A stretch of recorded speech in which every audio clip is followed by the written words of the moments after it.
Mainly class 10 में 5 subject होते हैं, 2 लैंग्वेज पेपर और 3 elective paper. 2 language paper English और Hindi, 3 elective paper science, math और सोशल साइंस।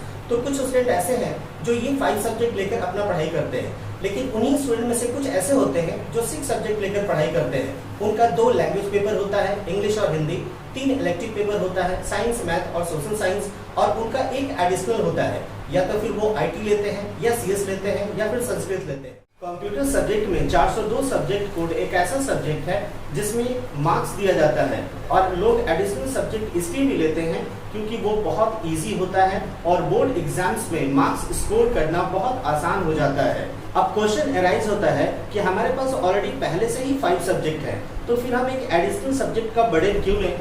तो भाई बात ऐसा है कि एडिशनल सब्जेक्ट स्टूडेंट को बहुत हेल्प करता है।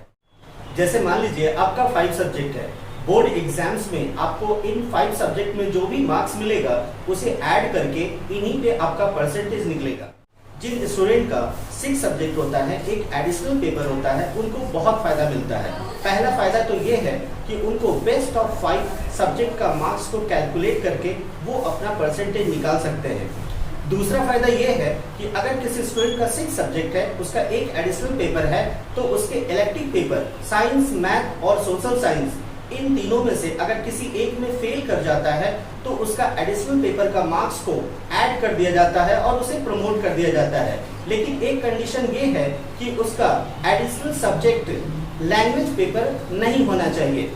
लेकिन अगर आपका एडिशनल सब्जेक्ट लैंग्वेज पेपर है, तो आप अगर इंग्लिश, हिंदी या संस्कृत में फेल कर जाते हैं तो आपको इस एडिशनल पेपर का मार्क्स ऐड करके आपको प्रमोट कर दिया जाता है। लेकिन वहां पर भी एक कंडीशन है, आपको इलेक्टिव पेपर जैसे साइंस, मैथ और सोशल साइंस में फेल नहीं होना होगा।